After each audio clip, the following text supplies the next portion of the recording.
Joe Bonamassa's signature Overdrive costs £200. I built the same thing on Veroboard, no tweaks, no messing, for less than £30. Let me show you how you can add this tone to your repertoire. This is everything we're going to need for today's video. I tried to keep the cost of this one down as low as I physically could. Now I want you all to have a guess in the comments how much I paid for the parts in this bag. This is all the parts minus the enclosure and stuff, and the knobs, the pots. This is all of the components and the Veroboard. I want you to guess now quickly, and then I'll reveal in a second. In fact, we'll go for the reveal right now, shall we? This is a special one, so you're going to be able to build this pedal super cheap, and it's even cheaper than the title suggests. And the final price is £29.75. That's insane to me. £29.75 for all the components. Super cheap. I did just choose the bare minimum, the smallest, whatever would make it easy for everyone to buy. And as you can see, there's loads of components in this actually. I mean, that's just the carriage, but some of them, full disclosure, some of them I did have to buy 10 to get one, just because there's that many, they come in that number type thing. But I mean, I picked the cheapest and smallest of everyone that I could, just because I was trying to see if we could build this cheap. Now, the pedal isn't going to be cheap, mainly because I'm building it, so I'm sure I'll get loads of hate in the comments about how much I charge for my pedals. And we have this. This is a nitrocellulose finished and aged enclosure. It is metallic pink, and it's got, you know, the same Hello Sailor Effects aging and decals. This was going to be one of my Seawolf delays. However, the delay didn't work, and I was faffing about, putting it off. People weren't ordering delays, and in the end I just ripped the circuit out and thought I can at least make something good of this pedal.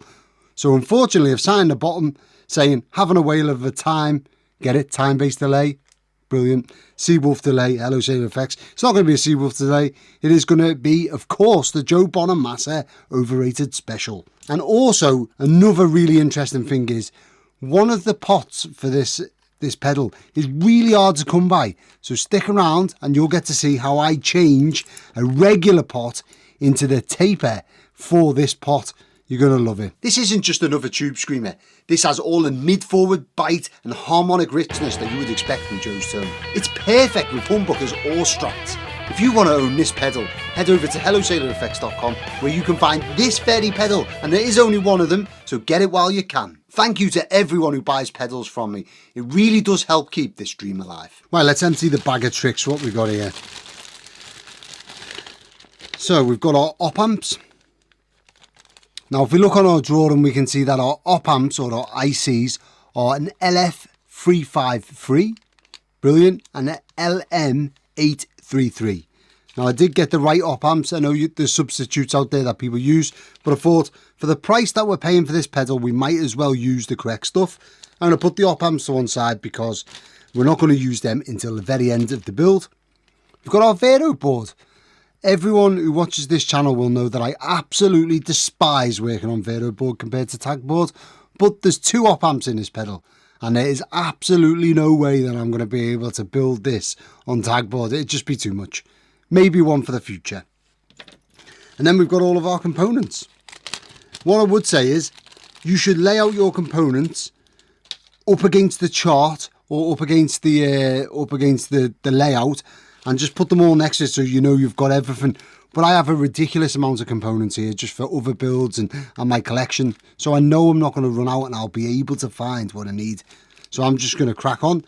This is my bag of capacitors with, I think there's a transistor in there. How many transistors we got? There's only 2 transistors anyway, but they're in that bag. And here's all of our resistors. I did go for the smallest ones I could, so where there was a 1/4 watt available, I took them. 1/2 watt, definitely. I didn't go up to any 1 watts and stuff like I would normally do.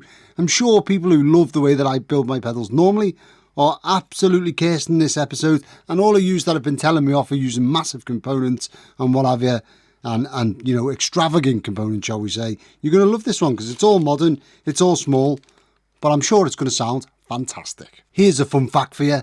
Last weekend, the wife had me cutting down part of an apple tree, and I happened to use all of my hacksaw blades because of course I didn't have the right tool for the job. So now I have no clue how I'm going to manage cutting through this thing without the blades. Fantastic. I'm going to have to do it the way that, and this video's turned into one of them type of videos, I'm going to have to cut it the way that everyone keeps telling me in the comments, which is kind of infuriating. And that is, of course, with a Stanley blade in a knife. Yuck, everyone knows I don't like using the knife itself. Although I have got a Stanley branded knife, so that is something I suppose. I've never done this before, so I'm sure I'm going to mess it up and people are going to tell me. But if we have a look at our drawing quickly, we can see that it is 21 holes across and 20 holes down. It's a fairly substantial size, which is, you know, interesting in itself. So I don't know whether other people do this, but I'm going to use an engineer's rule that I definitely did not steal off HMS Monmouth. I definitely stole it off HMS Monmouth. Right, we're going to... so first things first, before we get on to that, and I know I always say it, but someone will mess this up. When you count your 21 holes across, don't mark it. Go to the 22nd hole and mark that, because we're going to cut over these holes and you will not get to use them. Same on the way down. Don't mark the 20th hole down, mark the 21st hole down. So then you're cutting along a set of holes that you do not need for this job. Yeah, I definitely messed that up a few times. So what I'm going to do is I'm going to line my engineer's rule across the holes that I want to cut. And I don't know if people do this or whether you just go at it with the knife or whatever. And I'm going to score the knife across it. I think this is the way that people would suggest to do it. I don't know.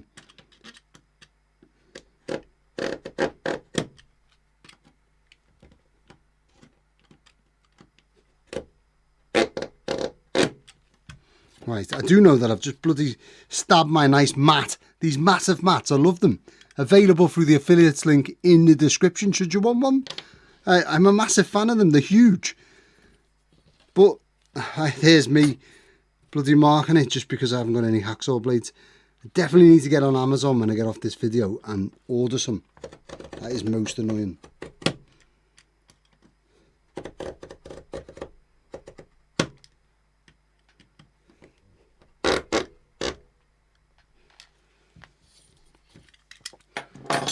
Right now,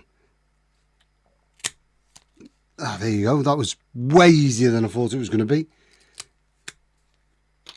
There you go, Joe. That is you told, and eat your words, because that wasn't as hard as I imagined, and it is a lot easier, believe it or not, a lot easier than a hacksaw. I'm going to be honest, I'm not going to keep doing it this way. I am going to go back to the hacksaw. I just like it better. I know, stubborn, pathetic, whatever. So before we move on from that, I'm going to try not to destroy my workshop. I'm just going to take a small file and just file the edges down just to smooth them out. They feel a bit rough now, and I do this same again when I use the hacksaw as well. And on both sides, just chamfer the edge a little bit. You don't have to do this. Right, there.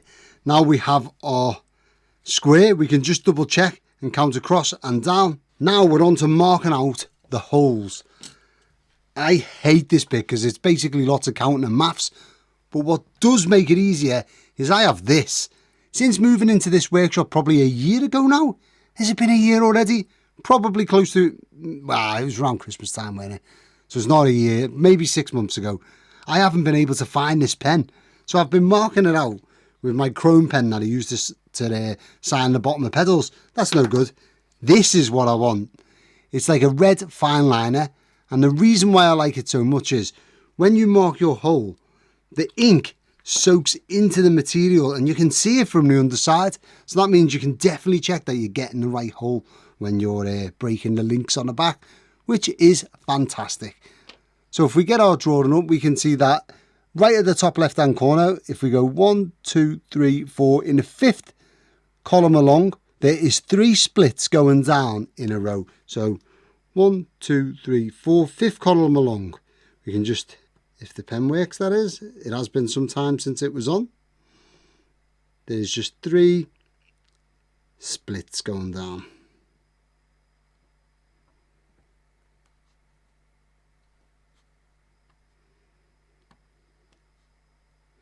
This is actually a rather tough Vero material. I've never used this before, but I can indeed see the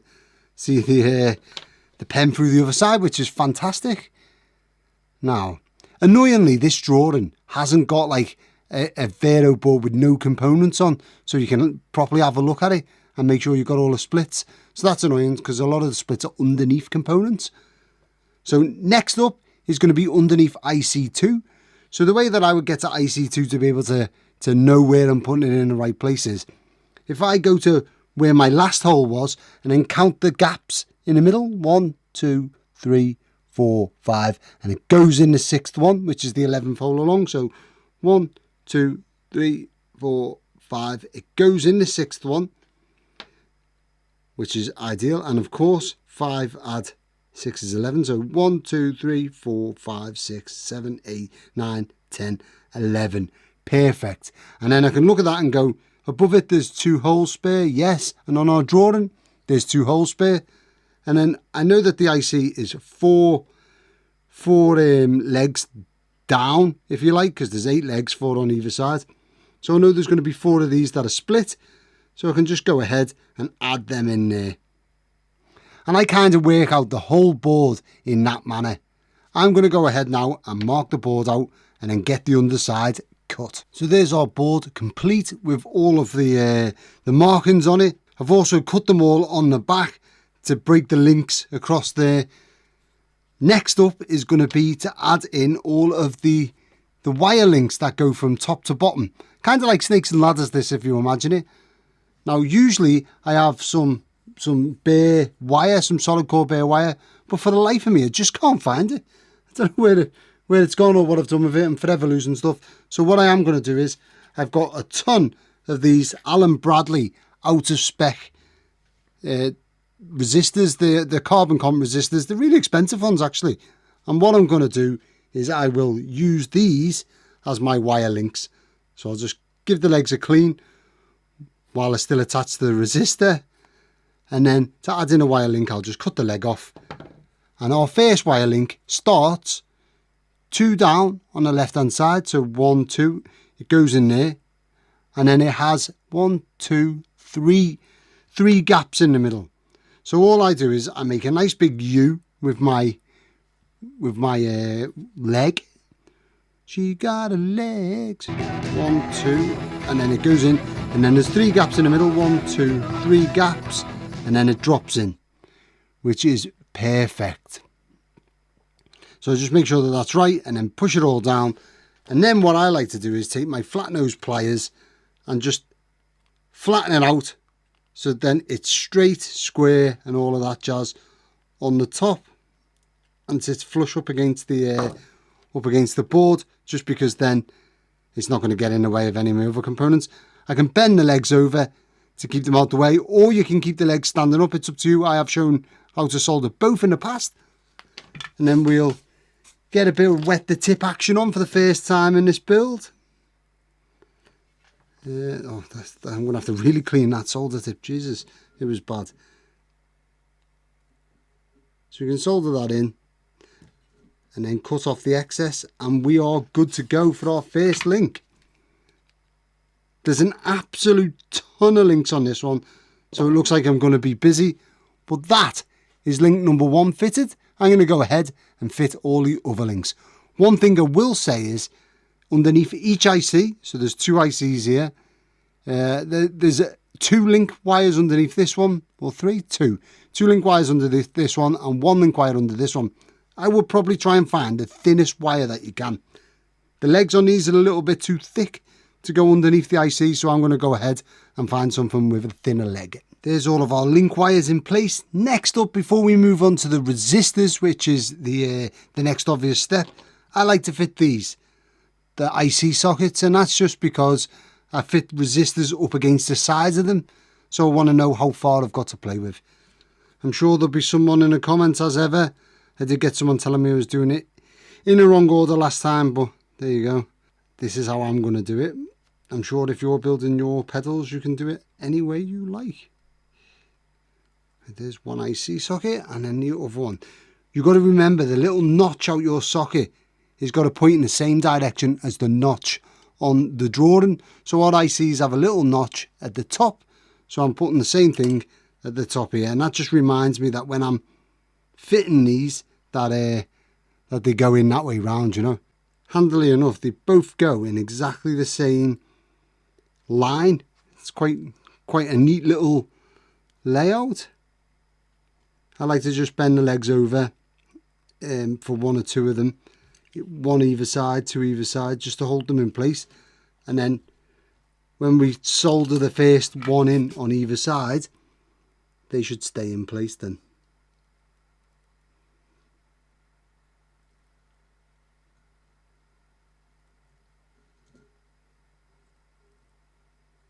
There we are, one soldered in on each side. That means that our sockets are secured. Now I can just go ahead and solder the rest of them. Now the fun bit, trying to add in all of the resistors. And I do recommend starting with the resistors because they are the lowest profile usually. Maybe when you're building pedals the way that I build them with massive resistors, that might not be the case. But certainly for this pedal it is. Now I like to start left to right. And first on the left is a 10k resistor. And it's going in, so here's our 10k's. It's going in from the second row down on the and one in, so one hole in, one hole down, and there is 4 holes in the middle, and it goes in next to this link here. So let's count the holes. 1, 2, 3, 4. That's correct. We can just push that down now. Now I'm going to push it further down this end, mainly because I can see on our drawing there's a 3.3 microfarad, 3.3 UF cap up here. So we'll try and keep the resistor body away from that cap, just because that'll make it easier. And then all I do with the legs, you can either flatten them against the board like I did with the link wires, or you can just bend them out slightly like this so it holds the resistor in place, and then you can solder them in there. Now also right next to this is we've got a 100 ohm resistor and a 470 ohm resistor. So if I take our 100 ohm resistor, and that is literally going to go over our top link wire here. So we can just add it in. It goes right up against the link here, and then it skips 2 and goes in. So just like that. I have, of course, off camera, went through and measured all of these resistors to make sure that they are within spec or they are spot on for what we want to use. And then our 470k, because it's only a 1/4 watt, I can probably squeeze it in a hole quicker, a hole closer. So we can go in, jump over our split in it. Oh, actually, I just nearly put that in the wrong one. It goes in the 3rd row down. So we just jump right over that split there. Perfect. And if I bend that out, now because I've added three resistors all in one go, I can just go ahead and solder all 3 of them at once, which is kind of handy. The choices are, right, you can go through and add in all the 10k's. Then you can go through and add in all the, say, 6.8k's, 2.2k's, whatever. Or you can do it like I do and just go top left like a book across, take another couple of rows down across and what have you. And then at the end, what I like to do is count how many resistors I've fitted and how many are on the drawing, and make sure that there's the same number. Just because then I'll know that I have fitted all of the resistors. For example, if there's 20 resistors on the drawing and I've only fitted 19, it means I've missed one. Obviously, well, or maybe it isn't. So now all we have to do is tidy up these, like a damn hedgehog or porcupine, whatever. My 6-year-old daughter's become obsessed with animals like hedgehogs and porcupines. Jesus, got them on the brain. Right, so there's them in place. And there's our first 3 resistors. I'm just going to go ahead and fit all of the resistors in the same manner. There's all of our resistors in place. I've counted them, and there's the same number on our drawing as there is on this board. Well, at least if my dyslexia is held up. I do always tend to mess about with numbers. For some reason, even people's service numbers or NATO stock numbers, I always seem to mess the last 2 digits up. Cannot help myself. I've never been tested, so I don't think I've got dyslexia. That's just what it is. Anyway, next up is going to be the diodes, and that is because they're rather like resistors. They're low profile, and there's only 3 diodes on this. There's D1 and 2, which are clipping diodes. I'll add there.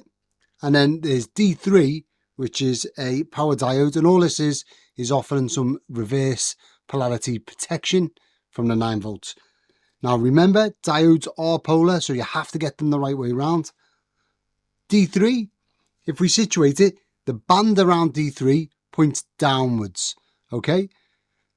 So if we look on our drawing, we can see where it goes in. It goes in right next to this split here, and that is the non-banded end, kind of in the middle of the 51K.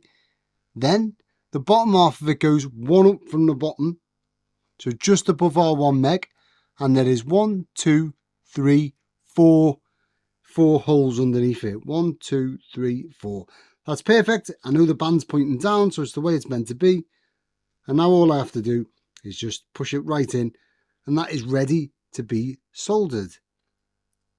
Now, with D1 and 2, like many of our diodes that we fitted before, you can see that the bands actually go in opposite directions. And that is because these are clipping diodes. Even without looking at the circuit, I know they're clipping diodes. And what they do is they're going to clip each half of the sine wave. So one's going to clip the positive half and one's going to clip the negative half. So as long as we put them in opposite way round from each other, we should be good. I'm going to start with D1. And that goes in right next to our 1K resistor that's going sideways. And with this one, we'll just copy the drawing. The band is pointing down on this one. So it goes in a hole next to that resistor. And then it has 1, 2, 3 open holes below it. So 1, 2, 3 open holes below it. And it goes in. And if we have a look, it goes in the same level as our 4.7K resistor. So if we have a look, yep, it does actually go in right next to our 4.7K resistor. That's just like a little last minute check you can do to make sure that you've got it in the right way. I mean, I don't know why you wouldn't do that, just because check twice, cut once and all of that. Now, D2 is going to go in exactly the same way, just the next holes along, and making sure that our line, our cathode, is pointing upwards this time, because it's going to clip the other half of our sine wave. Now, really, I should have made sure they were next to each other. That's a bit of poor handling on my part, but there we are. They're in. Now all I have to do is wet the tip. So these are a bit awkward because they're right next to each other. They're a bit awkward to solder, but if we put it on an angle, we should be able to get in with our soldering iron. And remember, diodes are definitely one of the components that do not like that much heat on them for a very long time. But as I always say, you don't want to have a dry solder joint and not solder them enough, because that's equally as bad. All right, you wouldn't burn out your components, but you won't get a working pedal that way. So the best thing to do is practice, practice, practice. It's like they say with anything, isn't it? Like 1,000 hours to become proficient or something. That's why I never bloody practice guitar, because I'm always busy soldering. Right. If we just snip off all the excess there.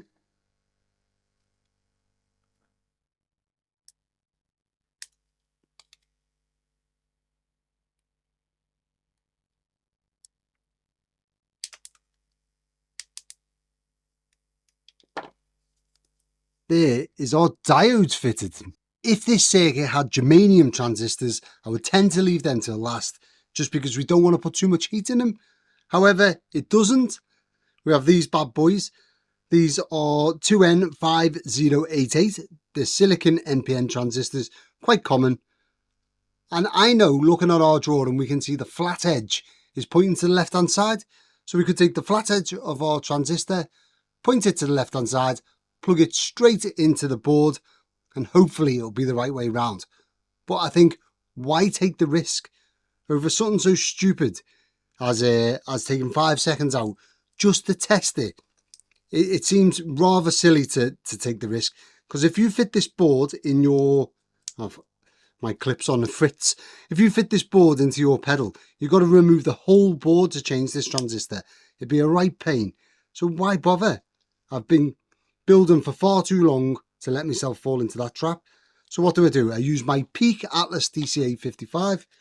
Some people really have a problem with these and tend to have a go and say you should be testing it with, you know, something or other else, but I don't. If you want to get one of these, by the way, you can get one from the affiliates link in the description and no extra cost to yourself. It does give me a little kickback, which means that I can afford other stuff to do these shows with. The more I make on that means that the more I can put back into these videos. Fantastic. So it's telling us it's an NPN silicon, and then it gives us our pinout. The red is the emitter.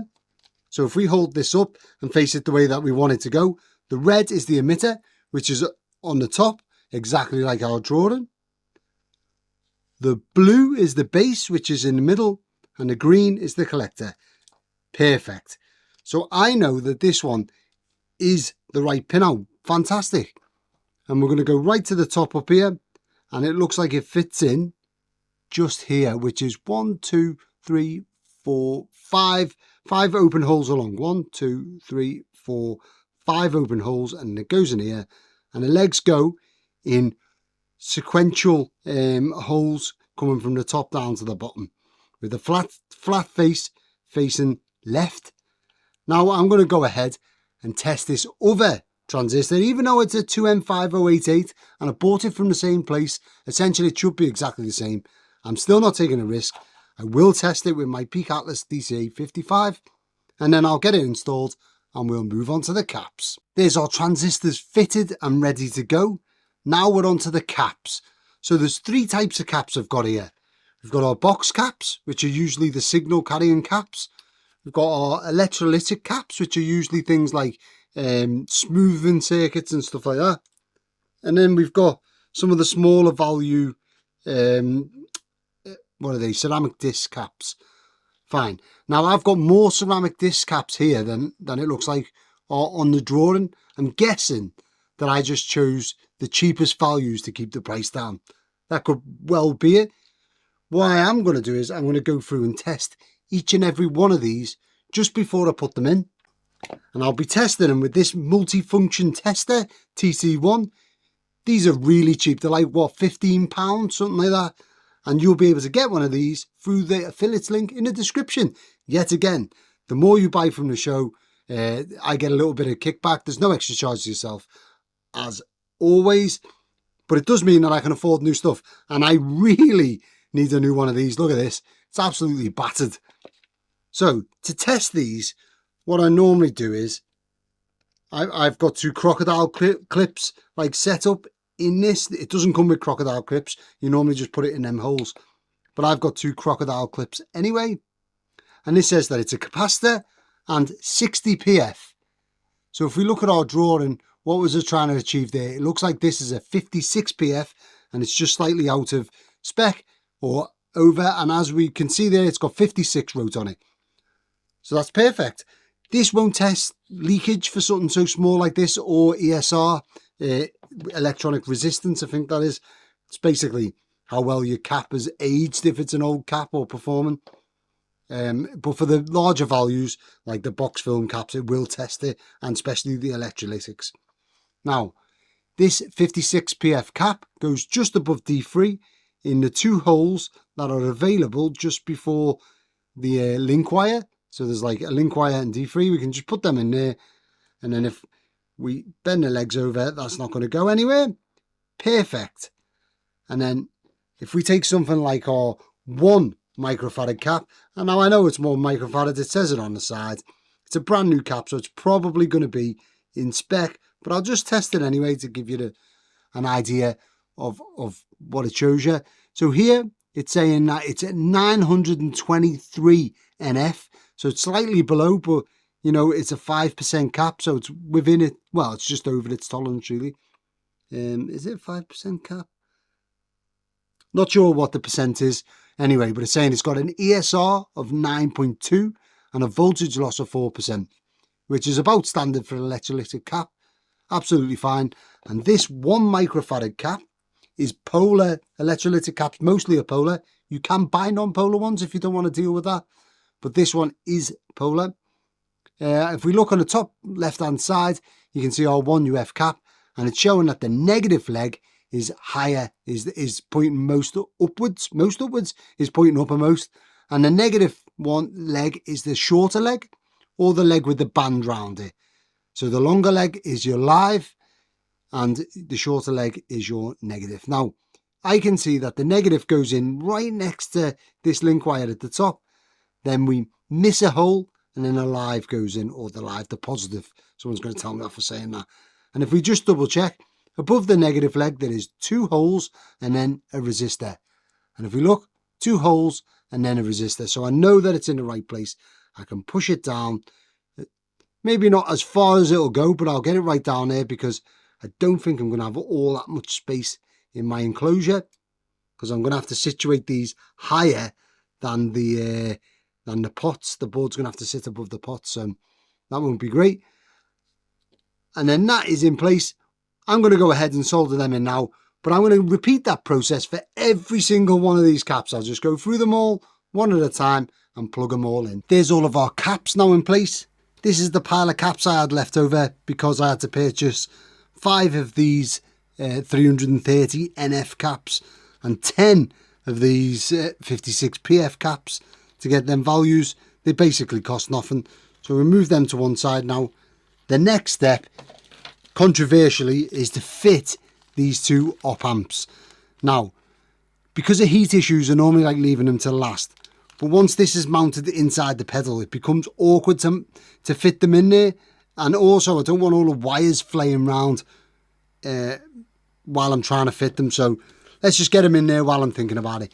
Most of the time, though, what happens is I build the pedal, do all the cable ties, and then finally get to the moment where you're about to turn it on and listen to the glorious sound, and you get absolutely no signal. You get a bypass signal, but no signal. And usually what it is I've just forgotten to put the op amps in. Do it all the time. Right, so if we look at our drawing, we can see that IC2, which is at the top of our page, IC2 is the LM833. So the top of our page is going to be the LM833, which is this one here. When you get your op amp, the legs are slightly flayed out to the side. Pain in the arse, I know. So what you have to do is you have to just squeeze them slightly to make them go straight down, or even bend slightly in on themselves. So then it fits in the socket. Then we ensure that we've got our little cutout at the top of our op amp, and it's not pointing down, and it matches our socket, and it matches our drawing. All of them match up. We can go ahead and put one side of the op amp legs, offer them up into the holes, and if we've squeezed our legs correctly, the other side will also go in the holes. At this point, if the other side, this side here, does not line up with the holes of the socket, that's when you need to take it out and give them a little adjust. In my case, they do line up, so I can just firmly press in, and there you go. There's our op amp fitted. And now, if we go back to our drawing, we can see that IC1 is the LF353. IC1 is at the bottom of our layout. Do the same thing again. Give the legs a little bit of a squeeze. Line up one half of the legs, so then they're in the holes, and then check the other half. They should be over the holes too, which they are. Firmly press it in, and there's both of our op amps in place. And actually, I didn't check the nick in this one, or I didn't say it if I did check it, but it is in the right way round, so maybe I did check it, who knows. I'm going to pretend I did. That's our op amps now fitted. Now next up, if we look at our drawing, we can see that there's loads and loads of wires coming out of either side, and they're labelled up as things like volume 2, volume 3, 500 hertz, 3, 1, 2. Each one of these little letterings is a wire, and all it's telling us is that we attach a wire to the Veroboard at that point, and we run it to volume 2 or tone 2 or wherever it is inside our pedal. Now what I like to do is I like to take my awesome silicone wire, and we're going to go with blue this time. Take a nice big healthy length of it, you know, stretch it right out so then it can reach as far as any wire will need to go, because there's nothing worse than trying to extend them. Snip it off, and now there's one of our wires. What I then do is I'll strip it, twist the end a bit, and then tin it like this. Fantastic. And then I place that through, for example, this one is going to be our output, which is the second row down on the left hand side. Just place it through that hole there, bend it over on itself, and then solder it in place like so.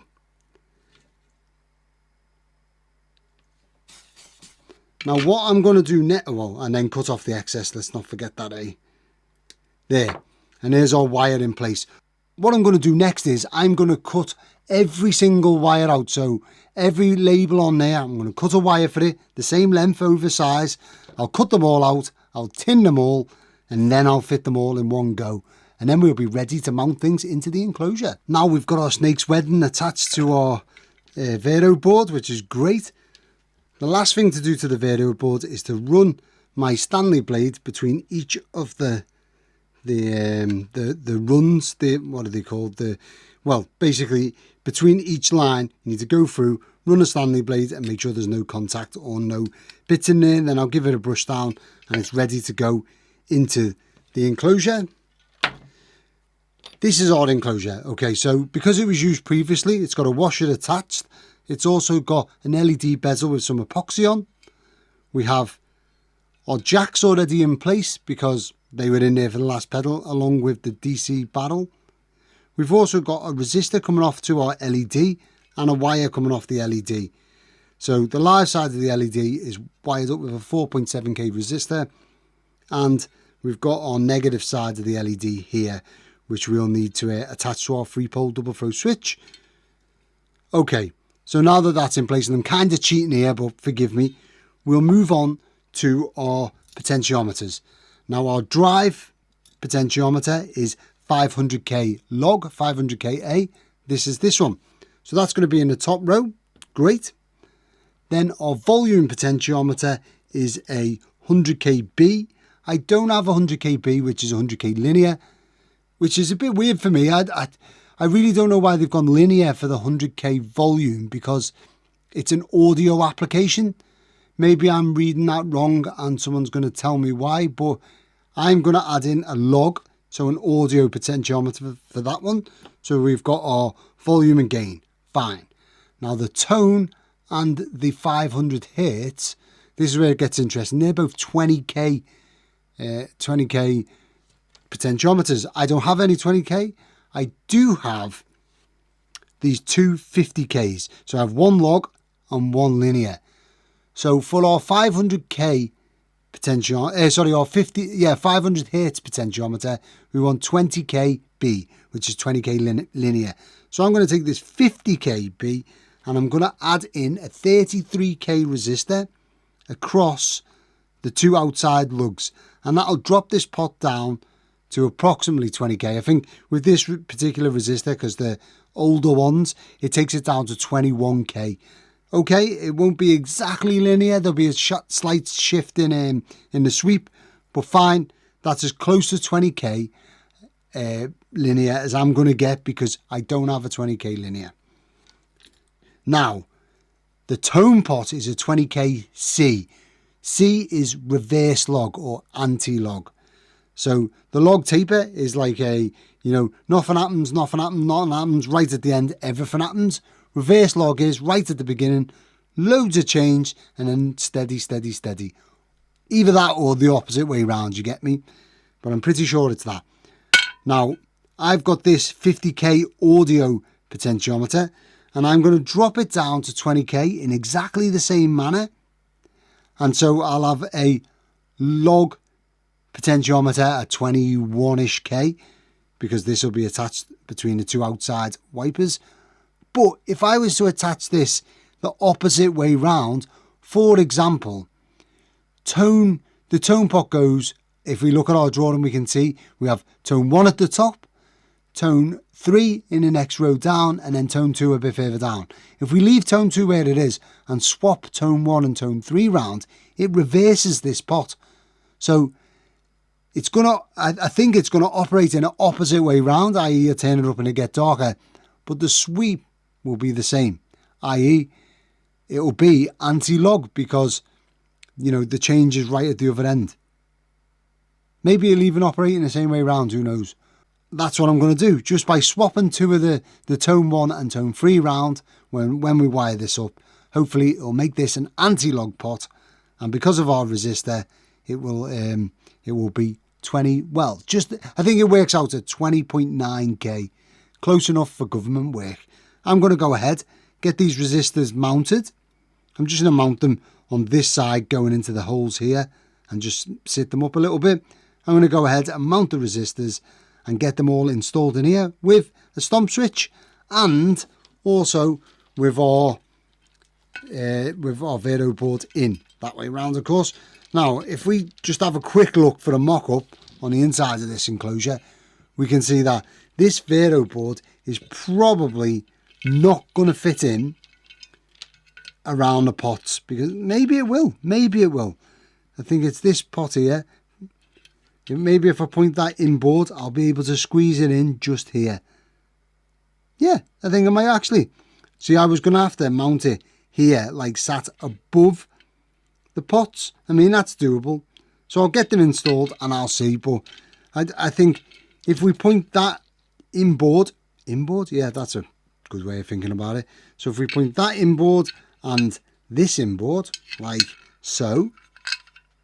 I don't normally do that. I like to have them pointing down, and then maybe we can squeeze this in here and put it right to the edge, out the way of the stomp. As long as the stomp switch fits in, we're going to be good to go there.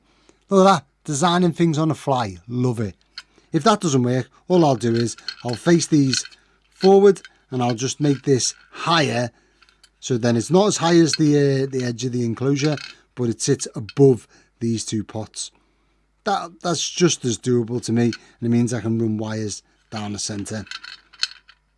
Let's get it all together. There's everything inside the enclosure now. I did indeed go with the two 50k pots, now wired down to being 20.9k, pointing inboard, so then I could squeeze in my tag board. There's me talking about tag boards.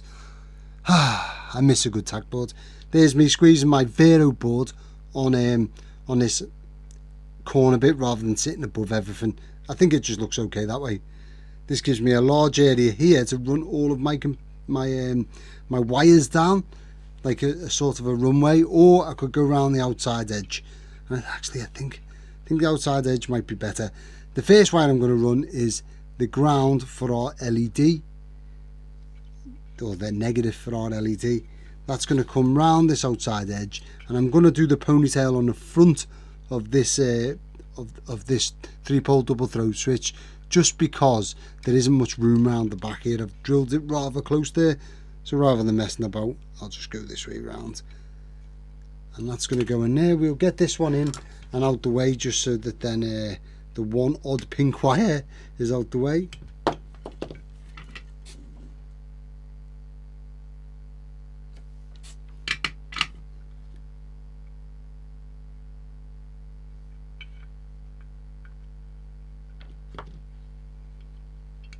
I'm going to try and run everything around the outside of the enclosure, but we shall see what we can achieve. Right, there's that in place. Now, the way that I like to wire these up is I start from top left and work right down the left hand side, and then top right and work down the right hand side. So if we take a look at the top left, is going to be this here, and if we look on our drawing, we can see that that's labelled up as output.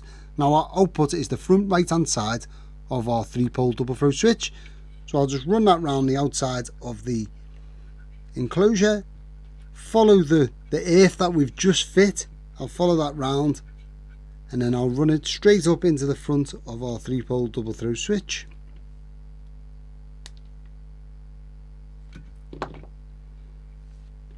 And I've actually labelled the back of all of my pots, just so then I know which is which, because obviously when they're in, you can't see the values.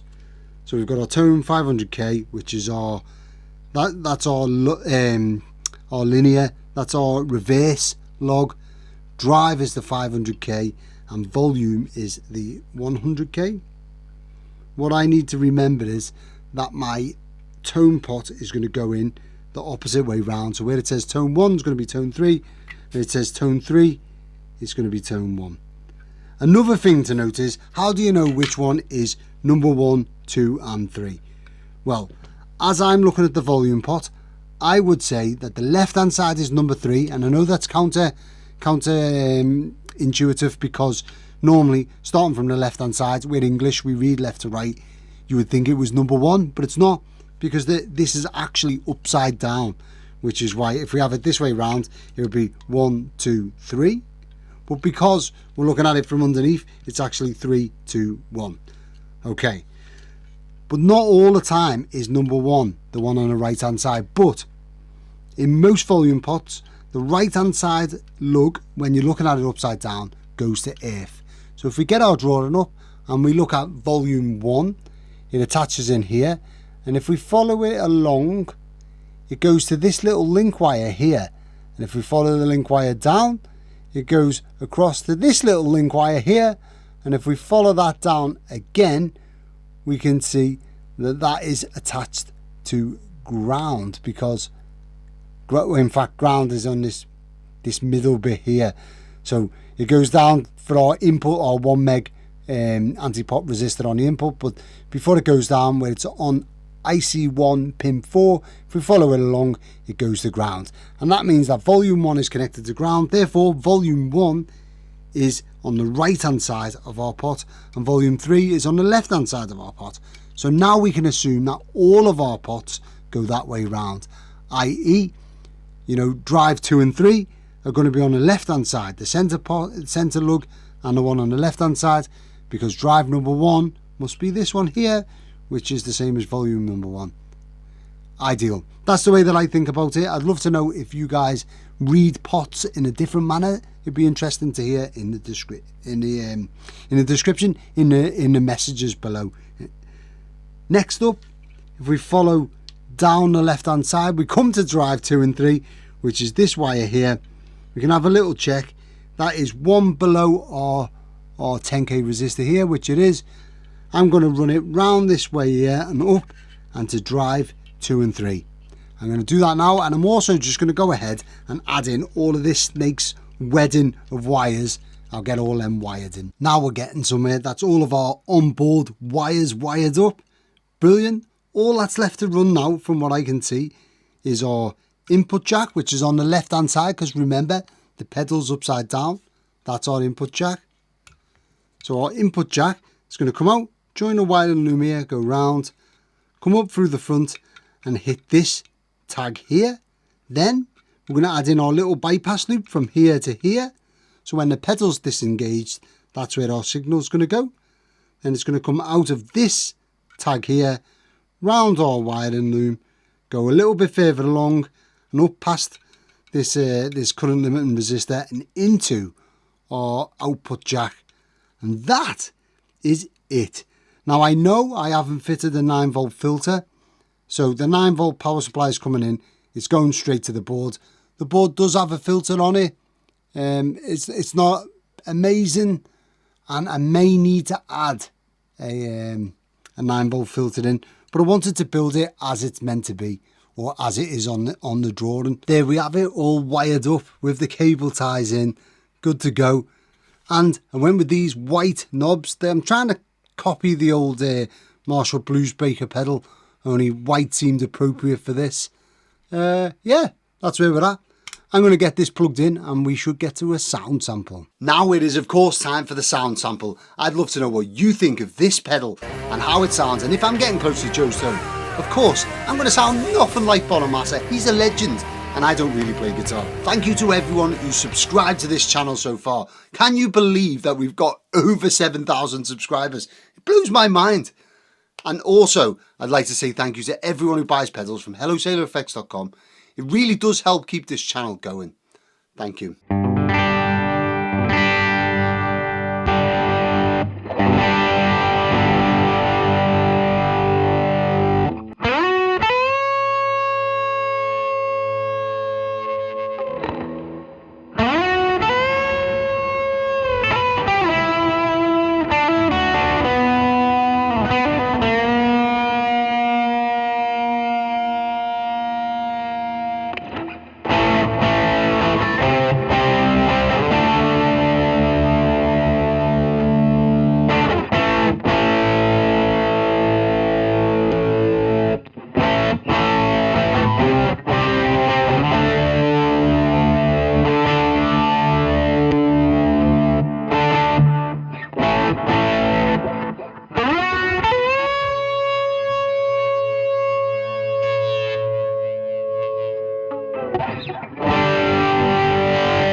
I mean, just listen to that.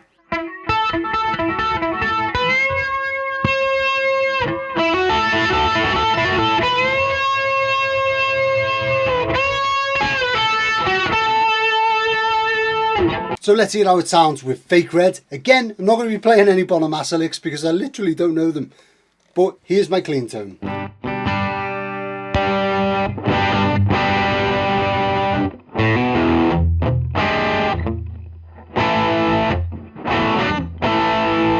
And now with the Hawk booster, the Rory Gallagher Hawk booster.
Oops.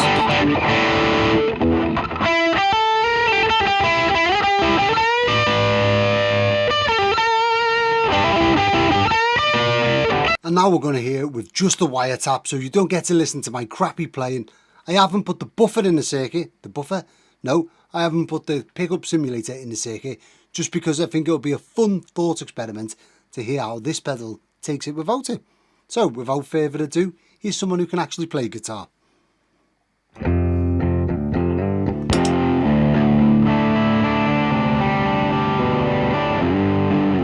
Let's max the tone out. You can hear it goes right past that little hump. And if you back it off a little bit, you get to a point where it's almost manageable. And then right the way down, it takes the edge off it, makes it duller. But I like it almost maxed out just before it goes over the top. Now the 500k, 500 hertz. Oh. That gets a little bit stabby.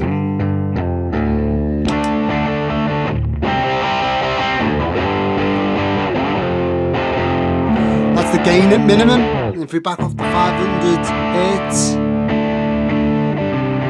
bring the gain up, and you can really.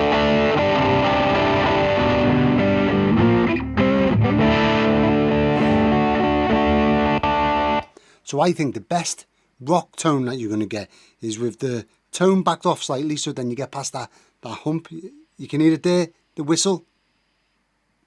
That's the best point, so you're right on that hairy edge.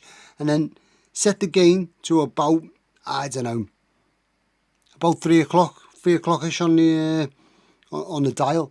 That's like almost all the way up. It just feel like that is a good place for rock tones. Set the volume to taste. I mean, I've got it there, but you could max it out, whatever. But the 500 hertz is the funny thing. Listen as I sweep through it. When you go all the way down to the bottom, it doesn't disappear like the tone control. It doesn't make it like, it doesn't take something out of the sound that makes it unusable, if you know what I mean. It still sounds great, but it just feels less present in your face. So if you wanted like a rock tone, like a real, you know, Les Paul Jr., Marshall amp, not an L sort of sound, max that out and you kind of get that. And then there's all them nuances in between. So let's turn it up, listen to that where it goes. We'll have a bit of single note playing as well. So all the way down. It's still a guitar sound, you know. It's still like nuanced. And then if we go all the way up, it's like that's got some teeth. Come on. And And now with a bit of chords, you'll hear it better with this.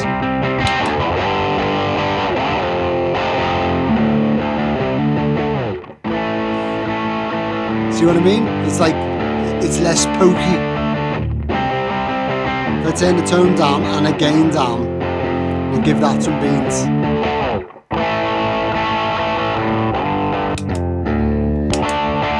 It'll poke out the mix.